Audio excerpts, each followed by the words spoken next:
BFM Business et Tech Co présente De quoi je me mêle, François Sorel. Et vous remarquez que je n'ai pas parlé pendant le jingle. Ça c'est important parce qu'après on se fait taper sur les doigts par les ingénieurs du son, Jean-David Duhart, le roi de la technologie, de l'autre côté de la régie. Voilà. On ne règle pas ses comptes, hein. Vous avez vu, on fait ça en toute simplicité, tout naturel. Olivier Frigara, on refait le Mac, toujours là. Nicolas Guyot, rédacteur en chef de Clubic. Merci d'être là pour cette deuxième partie. Est-ce que vous nous entendez bien? J'espère. Tout est bon, le son, la vidéo, nickel. OK. Deuxième partie avec, après avoir développé la keynote d'Apple de lundi dernier, on va parler de la PS5 Pro dans un instant. On ira pour le module bonus à l'IFA, puisque notre ami Nicolas Guyot s'est gavé de saucisses Gewürz, il s'est régalé. Et de bretzels. Et pas que. Des bretzels, voilà. Ah oui, parce qu'il pourrait nous parler des nuits berlinoises durant l'IFA. Alors, mais je crois que à l'IFA, on est plutôt... Autant vous dire que parfois, ça se termine en slip, cette histoire. C'est pas joli. On est plutôt en slip devant son écran à rédiger des articles à n'importe quelle heure. Mais voilà. Imaginez quand même Nicolas Guyot en slip devant son écran dans sa chambre d'hôtel. Voilà. Ça, c'est quand même intéressant. Enfin, ça me donne des frissons, excusez-moi. Mais on va pas rentrer dans les détails. On va diffuser les photos, voilà, c'est parti. Huawei, pour débuter, qui évidemment taquine un peu Apple avec le lendemain de l'annonce. Et autant on peut se dire qu'on est un peu partagé sur le degré d'innovation de l'Apple Keynote, mais autant là, Huawei avec son Mate X, c'est comme ça XT. Hein Pardon. Mate XT, là ils nous en mettent plein la vue, Nico. Alors là c'est pas l'écran, le smartphone pliable en deux, mais en trois. En fait, voilà, donc 3 écrans pliables donc qui se déplient pour faire une grande tablette de 10 pouces. Donc en fait, ça fait 25 cm à peu près. Alors, si vous êtes avec nous à vidéo, vous le voyez. Voilà. Mais pour tous ceux qui nous écoutent, comment décrire ce truc-là? C'est-à-dire que c'est comme un Samsung Fold. C'est comme un Samsung Fold, comme une sorte de paravent en fait, voilà, et qui quand il s'ouvre, sauf qu'il y a 2 épaisseurs. Vous avez 2 battants, voilà. Et alors vous pouvez le laisser ouvert le téléphone en mode 2 battants comme un Fold. Okay. Donc voilà, donc là vous avez une diagonale de 7,9 pouces, ce qui fait à peu près 20 cm, et un format carré. C'est déjà pas mal qui ressemble au format du Fold. Voilà, vous êtes sur un truc très classique, et si vous ouvrez le dernier battant, en fait, là vous vous retrouvez avec une sorte de tablette. Donc là vous êtes en format 16/11e. Et ce qui est plutôt intéressant, parce qu'en fait, ce qu'on trouve tous sur les... 16/11e, on n'est pas loin du 16/9e. Vous n'êtes pas loin du 16/9e, c'est-à-dire que vous avez toute la surface d'écran quasiment utilisable quand vous regardez une vidéo. Vous n'êtes pas sur un mode carré avec une vidéo et puis du noir au-dessus, du noir en dessous. Et là, ça prend tout son sens. Et là, on est à plus de 10 pouces. Et là, quand vous êtes ouvert, c'est 10,2 pouces, donc ça fait 26 cm. Donc c'est la taille d'un iPad. C'est la taille d'un iPad. On est d'accord, hein? Voilà, d'un iPad 10. Un iPad 10, c'est 10 pouces, 10,2 ou un truc comme ça. Et tout ça pour une épaisseur de 13 mm. Donc on n'est pas sur un produit non plus ultra épais qui pourrait un peu faire peur à... Alors 13 mm déplié. Alors 13 mm... plié. Non, plié. Pas 13 mm, ça fait quand même... Ça fait 1,3 cm quand même. Ça fait un peu gros. Voilà. Et déplié, je sais pas l'épaisseur. Plus que l'iPhone, quoi, en gros. Non, mais de toute façon, on voit aujourd'hui sur tous les produits Fold, notamment celui d'Honor, et ultra. Maintenant, ils arrivent à faire des trucs avec une épaisseur de. Ah oui, le Magic V3 là, de Honor, c'est dingue. Hein. C'est une tuerie ce truc-là. Et il fout une claque à Samsung. Samsung, t'as l'impression que c'est un truc, une brique russe. Mais c'est incroyable. Moi, juste en aparté, j'imagine les ingénieurs de chez Samsung comme ils ont dû se faire fumer là. Par leur patron qui leur a montré le Honor. Regardez les gars. Voilà ce qu'il faut faire. Voilà ce qu'il faut faire. On est Samsung. Et on se fait doubler par Honor, quoi. Non mais François, entre-temps, t'as eu Google aussi qui a sorti le sien, qui est encore qui est moins épais que le... Non mais c'est-à-dire qu'en fait... Qui est moins épais, mais qui est plus épais que le Honor, quand même. Oui, qui est plus épais que le Honor, mais c'est-à-dire que Samsung, qui est quand même le roi, c'est eux qui ont inventé ce format. Oui, mais ils produisent des dalles, il faut le dire. Ils se font manger. Les gars, en moins de 2 mois, ils se sont fait bouffer par 2 concurrents. C'est ce qu'on appelle un camouflé. Et déjà, le Magic V2 qui était sorti l'année dernière, je ne sais pas si tu t'en souviens, c'est un très très beau produit, d'une finesse incroyable, et surtout très bien fini. Il était sorti en France il y a 6 mois quasiment, le V2. Donc là en moins d'un an en France, on a le droit à 2 Fold. Alors là, on va rembobiner un petit peu, mais Apple... Rembobine la VHS. Non, mais Apple, qu'est-ce qu'ils font en fait là-dessus? Qu'est-ce qu'ils font là-dessus en fait? Mais je les aime bien, hein, c'est top, hein, on a vu. Attends, j'appelle Team de ce non, mais quand même. Team, where is the Fold? Alors peut-être pas un Fold, mais un Flip. Vraiment, ce serait voilà, on attend ça. Et c'est vrai que au moins Huawei, ce qu'on se dit, c'est que les gars, ils continuent à innover. Alors effectivement, les gars, ils ont un bras dans le dos, les menottes, un boulet au pied, etc. Parce qu'ils n'ont pas d'Android. Le processeur, mais c'est encore plus Kirin 7 encore nanomètres. plus impressionnant. C'est encore plus impressionnant. C'est qu'en fait, on se dit. Ils n'ont pas les dernières puces. Non. 7 nanomètres, c'est ça 7 nanomètres. Ouais, c'est un peu voilà. Ils n'ont pas les dernières puces. Ils n'ont pas Google. Ils ont plein d'obstacles, comme tu dis, de boulets. Ouais. Et les gars arrivent à sortir le téléphone le plus innovant du monde. Ouais. On est d'accord. C'est la raison pour laquelle ils présentent, justement, parce que pour contrebalancer. Est-ce qu'Apple a besoin de faire ça? Non. Pas vraiment. Non, il n'y a pas besoin d'aller aussi loin. Mais j'aimerais bien, mais ils n'ont pas besoin de le faire. Qu'est-ce que tu en penses? Si on parlait du Fold, c'est vrai que Nico soulève un point important. Pourquoi on n'a pas de Fold chez Apple? Et est-ce qu'à ton avis, ça va sortir un jour? Évidemment. Évidemment que ça va sortir un jour, mais simplement, ils attendent le bon moment. Pendant des années, souvenez-vous, ils nous expliquaient que les téléphones à grands écrans, ça ne servait à rien. Il y avait des pubs qui disaient, regardez, avec un grand écran, avec une main, on ne peut pas mettre le pouce tout en haut. C'était Steve Jobs qui disait ça. Oui, Steve Jobs et Tim aussi. Et puis, quelques années plus tard, qu'est-ce qu'ils ont sorti? Des écrans de 6 pouces. Donc, c'est juste une question de temps, une gestion de maturité. Le problème d'Apple, c'est que là, ça touche quand même un point très sensible chez Apple, c'est que ce n'est pas forcément un téléphone qu'on nous propose, c'est un produit hybride. C'est à la fois entre une tablette et un téléphone. Et Apple n'aime pas ça. Il veut vous vendre... parce que ça va manger des parts de marché à d'autres produits. Ça va cannibaliser l'iPad. Ouais, mais d'un côté, tu prends un risque aussi de décevoir on va dire ton noyau d'utilisateurs qui peut aller voir ailleurs. Non, je suis d'accord avec toi. Mais la force aujourd'hui d'Apple, c'est sa complémentarité entre le matériel et le logiciel. Et ils se disent, on a encore un peu de marge, un peu de temps, sans jeu de mots, de marge.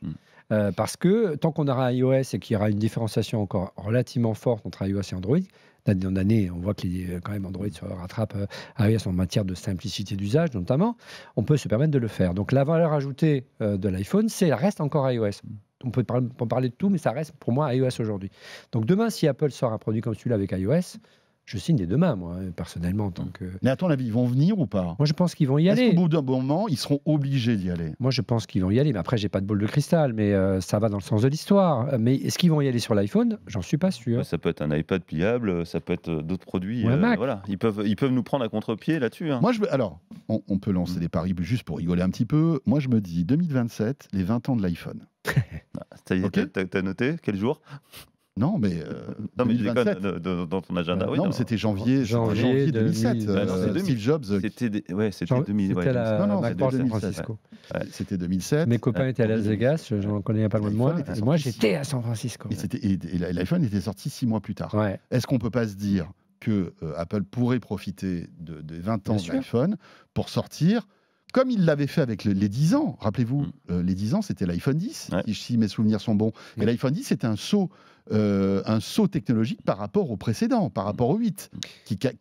Enfin, on passait à un nouveau design, etc. Moi, je mets mon petit billet, je me dis 2027... Paris, un resto, c'est ça? Non.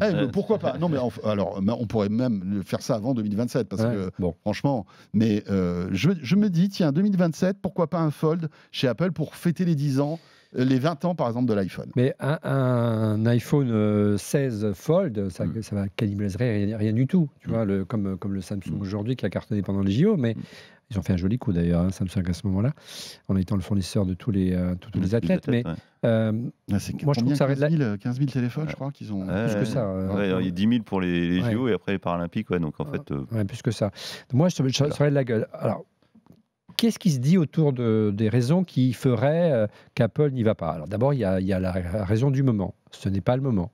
Il y a encore de la marge à faire avec l'existant. On monte en incrémental chaque année. C'est là. On voit oui, mais je suis d'accord avec toi. Mais la preuve, c'est ce qu'ils font aujourd'hui. Le deuxième élément, ils n'y ont pas été avant. Pourquoi? Parce qu'aujourd'hui, qui fournit les dalles? Combien Apple produit de téléphones chaque année? Par trimestre?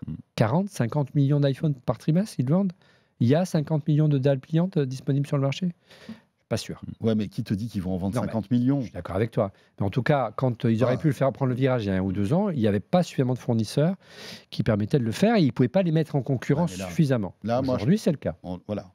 Le dernier élément que nous dit en off Apple, c'est que quand tu regardes effectivement les téléphones pliables, on voit toujours une légère pliure. Alors tu la vois sur les Samsung, mais le Google, tu la vois moins. Ouais, c'est vrai. Et le Honor, tu la vois encore moins. Donc, et le jour où tu la verras plus du tout, Apple Canyon, basculera. Parce qu'elle correspond aux critères de qualité que veut imposer Apple à ses fournisseurs. On sait que les dalles d'Apple, la plupart, c'est des dalles LG ou des dalles chinoises ou des dalles de Samsung, et que les critères qu'ils imposent sont supérieurs à leurs propres dalles qu'ils commercialisent dans leur propre modèle. Après, on va revenir aussi sur un truc, hein, c'est Apple aussi a toujours eu cette position, généralement sur les innovations pures, il y a toujours des acteurs qui sont déjà là, mais avec des produits à moitié finis ou mal finis. Et généralement, eux, ils arrivent quand effectivement toutes les planètes sont alignées, avec une véritable expérience utilisateur, avec un OS qui est aligné.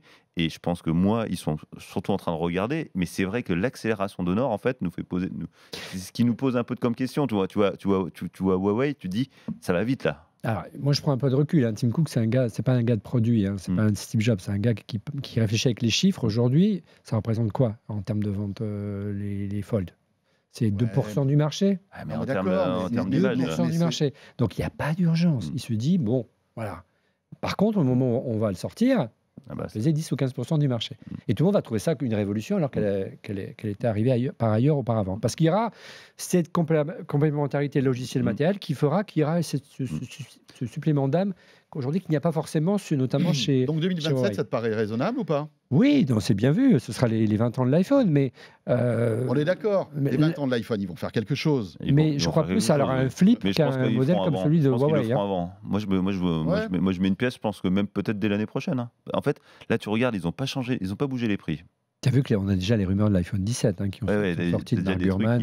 Qui arrivent. Donc, un iPhone Slim, on aurait droit l'année prochaine. Un iPhone Slim. Un iPhone plus fin. Qui remplacerait l'iPhone 16 Plus. Mais tu vois, là-dessus, ils n'ont pas bougé les prix. Mais à un moment, il va falloir quand même faire un peu plus de chiffre d'affaires. Donc, en fait, à un moment, ils vont devoir innover. Ils vont devoir sortir un truc plus cher, plus machin. Parce que l'époque permet aussi Apple de faire envoler les prix comme ça, tu vois. Parce qu'il n'y a pas aussi un problème de pouvoir d'achat. Ah, le pouvoir d'achat. Déjà, on est à 2000. Tu prends un Pro Max, tu es à 1500 balles minimum avec 256 Go de stockage ou 128? Maintenant. Moi, je pense qu'ils sont arrivés aux limites là-dessus. Mais si tu sors un Fold ou un Flip, là, tu peux t'éclater. Tu peux rajouter 500 balles en plus. Non, encore une fois, ce qu'on oublie, c'est que c'est la manière dont Apple a rendu captifs ses utilisateurs et on sous-estime ça. Grâce à iOS, encore une fois, et aux services qui sont derrière. Tant que c'est le cas, Apple gardera sur son propre rythme. On a l'impression qu'il y a une feuille de route qui a été établie il y a des années, du temps de feu Steve Jobs. Tim Cook le suit à la lettre d'année en année. Tu veux me rajouter ça? Et ils le font. C'est plus un iPhone 15S qu'on a cette année qu'un iPhone 16. Voilà, il n'y a pas de révolution. Tu as tout à fait raison. Mais, et encore une fois, tant qu'ils maintiennent ces captivités, qui rend aussi quelques services, il ne faut pas regarder que l'aspect négatif, ils garderont leur rythme. Moi, je suis persuadé. Non, mais c'est-à-dire que maintenant, je pense que la technologie Fold commence à être mature. Autant les premiers Samsung, c'était une catastrophe, etc. Et on doit les saluer parce qu'ils ont eu du courage de sortir des produits qui n'étaient pas bien finis. Ils ont mis plusieurs générations. On en est à la 6. On voit que les Chinois s'y intéressent et arrivent à faire de beaux produits. Je pense que là, Apple peut sérieusement se poser la question. Voilà. On est d'accord. Maintenant, quand Samsung a sorti ses premiers Fold, quand aujourd'hui Huawei présente ce modèle-là, ça reste des concept phones. Comme il y a dans l'automobile des concept cars. Ils sont quand même produits à plusieurs milliers, voire millions d'exemplaires. Ils n'en vendent pas des millions, mais quand même. Apple ne fait jamais ça. Ne fait jamais ça. Alors, il nous reste 3 minutes. J'aimerais qu'on évoque aussi l'autre nouveauté, l'autre actualité de cette semaine, c'est la PlayStation 5 qui va être mise à jour très bientôt en version Pro. Voilà, ça grogne chez les joueurs. Et ça grogne chez les joueurs. Voilà, parce que d'un côté, ils voient un truc qui a l'air sur le papier assez exceptionnel. On va se retrouver avec une PS5 Pro, mais boostée bodybuildée, aux enfêtes, quoi. Conçue pour du ray tracing, quasi 45% plus performante, avec du rafraîchissement variable, Wi-Fi 7, 2 Tera de stockage, etc. Bref, la console ultime. Sauf qu'il y a un petit souci, dopé aussi à l'IA. On n'y a pas parlé, pour augmenter le framerate, avoir plus d'images par seconde, etc. C'est un passage obligé de nos jours. C'est la grande tendance du moment. Mais le prix, en fait, tout le monde a regardé la vidéo. C'était quoi? C'était la présentation, c'était mardi. Et quand est arrivé le moment du prix, 800 € la console, ça grinçait les dents. Parce qu'en fait, là, on est sur un tarif où on est au prix d'un PC, quoi. Donc, elle a pris 350 € la Pro par rapport au modèle normal. Elle a quasiment pris 300 balles. Ouais. Et alors, attention, c'est pas fini. C'est 800 €, donc 799 €. 800 €, c'est sans lecteur optique. Parce qu'en plus, il y a la promesse de pouvoir mettre vos anciens jeux et de pouvoir les doper, etc. et avoir toute l'expérience en 4K qui va bien. Bah ouais, mais si t'as pas le lecteur optique, il faut l'acheter en plus, hein, c'est 130 €. Et il n'y a pas de socle non plus pour poser la console à la verticale, etc. Donc en fait, là, ça râle beaucoup. Je crois que Sony a battu le record de dislikes sur YouTube hier après-midi, au moment où on en parlait avec la rédac, ils en étaient à 177 000 pouces vers le bas. Après, c'est pas une console qui va se vendre comme autant que la PS5, on est d'accord. Parce que là, à qui elle s'adresse cette console ? À ceux qui sont hardcore gamers, fans de l'univers PlayStation et qui veulent avoir le top du top, qui sont peut-être prêts à économiser et à mettre 800 €, tu vois, sur la table. Attends, 800 €, je crois qu'il n'y a pas le support, il n'y a pas le disque. T'es à 1000 balles, quoi, si tu rajoutes toutes les options. Hein. Donc, voilà. Vous voyez que l'influence d'Apple va bien au-delà des téléphones. Hein. Non, mais je pense que c'est plutôt malin de la part de Sony de se dire... Je vais sortir un truc, les gars. Les mecs, ils vont baver parce que ça va être. Tu vas avoir des performances de dingue sur cette console, mais ils vont payer le prix. Et ça représente peut-être 10% des joueurs. François, je vais te le dire, c'est pour gagner quelques images de plus par seconde. Là, il y a des mecs, c'est des malades. Tu n'auras pas de nouveaux jeux. Hardcore gamers. Ouais, mais regarde, quand ils ont sorti la PS4 Pro, il n'y a pas eu de nouveaux jeux dédié à cette console. Alors, mais quand ils ont sorti la PS4 Pro, elle était pas. Ils ont baissé le prix de la PS4. Oui, tout à fait. Voilà, là, c'est pas le cas. C'est pour ça que ça crise un peu. Quoi. Voilà, c'est que globalement, il n'y a aucune contrepartie de l'autre côté. Et puis voilà. Puis moi, je suis sincèrement, là, on arrive à un niveau où moi, je commencerai à me poser des questions. Alors déjà. Tu as le PC comme concurrent numéro 1. Aujourd'hui, on va pas se mentir, hein, à 800 €, tu as un bon PC avec une carte Nvidia, et je peux te dire que tu fais la même chose, voire mieux. Hein. Ouais. Là, c'est le geek qui parle. Hein. Je suis pas picousé. Mais après, bon, tu as l'univers Sony, tu as un OS Sony, tu branches sur ta télé, c'est pas gameplay. Tu n'as pas besoin de monter ton PC, configurer Windows. Un PC, les gars, aujourd'hui, tu lances un Steam, tu lances un GeForce Now, tu fais un fan de Sony, tu peux lui en parler. Tu peux sortir tes arguments pendant des heures. Tu vois, le gars, il va dire l'argument pour Sony, c'est un moment, les gars, c'est quoi le truc ? C'est qu'à force de faire des produits chers comme ça, on va se retrouver avec un concurrent chinois un jour qui va arriver, qui va nous proposer la même chose, mais pour moitié moins cher. Tu l'as dit, mais le problème, c'est qu'il n'y a plus de concurrence, j'ai l'impression. Elle a été tuée pour l'instant un petit peu, mais à un moment... Autant la PS4, la Xbox, tu taillais quelques croupières ou pas. Là, aujourd'hui, c'est plus vraiment le cas. Donc, ce qui explique que finalement, ils sont quasiment sur le marché, ils ont gagné la victoire par rapport à Microsoft, quasiment. Ils fixent les prix qu'ils veulent. Effectivement, ils se disent, tiens, on a peut-être 10-15% de hardcore gamers, on va leur filer une version pro. Ils prennent pas, sinon on a toujours le modèle à 450. J'aurais bien voulu que le modèle d'entrée de gamme, le modèle normal, baisse un peu en prix, parce qu'ils ont dû l'amortir en 4 ans quand même. Hein. 4 ans. Hein. Surtout qu'il n'y a plus le Blu-ray, mais bon, voilà. Bon. Mais, enfin voilà, là, on s'adresse à une frange de la population qui veut l'excellence, le top du top, qui sont fans de l'univers Sony et qui sont prêts. Tu vois, ils vont revendre leur console 300 balles, ils vont rajouter 500 et ils vont se payer le top du top. Voilà. Je pense que. Et Sony va en vendre 10%. Enfin, ça va représenter 10% des ventes. C'est un produit tête de gondole, ça. C'est fait pour. Tu parlais de Wi-Fi 7, il va avoir du Wi-Fi 7 à l'intérieur. Enfin, je veux dire, ça va être. C'est l'upgrade de la PS5 il y a 4 ans. Tout le monde va baver devant, etc. Et puis les gens vont acheter une PS5. Et à Noël, tu vas voir qu'ils vont en vendre des petits pains, comme des petits pains. Je suis pas sûr, mais en fait, c'est vrai que globalement, ça peut aussi déclencher des ventes sur le modèle PS5 classique, quoi. Voilà. On verra bien. Bon. Mais tant c'est vrai que tu pourrais avoir arrivé à un acteur chinois, mais tant qu'ils n'auront pas des jeux derrière, non, voilà, on va avoir des studios chinois, donc en fait, on peut se dire pourquoi pas. De quoi je me mêle est terminé, les amis. Déjà ? Eh oui. Non. Vous savez, quand je lève les bras comme ça, c'est pas pour vous faire coucou, quoi. C'est pour vous dire. Le prendre dans nos bras. Non. Merci beaucoup à tous les deux. Merci Olivier. Est-ce qu'on peut parler pendant le jingle ? Non. Écoute, alors là, oui, mais quand tu sors, tu cours. tu passes devant la régie en courant. Merci beaucoup Olivier. Merci on refait le Mac. N'hésitez pas à retrouver le replay de la keynote que tu as couverte en live avec les analyses et tout, toujours pertinentes de toute ton équipe. Clubgeek.com, bien sûr, Nicolas Guyot. Merci François. Top de la 24 heures sur 24. Ouais, non-stop. Moi, tous les jours, le matin, je mets sur Clubgeek. Voilà. Café Clubgeek. Café Clubgeek, toute l'actu, très bien, c'est au top. Presque aussi bien que le site de Tech & Co, pour te dire. Ah bah écoute. Tu vois. Presque. Faudrait qu'il parlait, chaud, là. faudrait qu'il parlait un peu plus de Mac quand même. hein. Oui, fais gaffe parce que tu vas te faire plaquer toi aussi. Il va se passer des choses dans les couloirs. Le petit module bonus de quoi je me mail pour la version audio qui vous attend tout de suite si vous êtes avec nous en podcast. Voilà, on va parler d'IFA avec Nicolas et avec Olivier bien sûr. En tous les cas, merci de nous suivre comme chaque semaine. Merci d'être toujours plus nombreux à nous télécharger, à nous écouter. Là, on vient de recevoir les chiffres, on cartonne. Donc merci encore à vous et à très vite. De quoi je me mêle sur BFM Business et Tech & Co.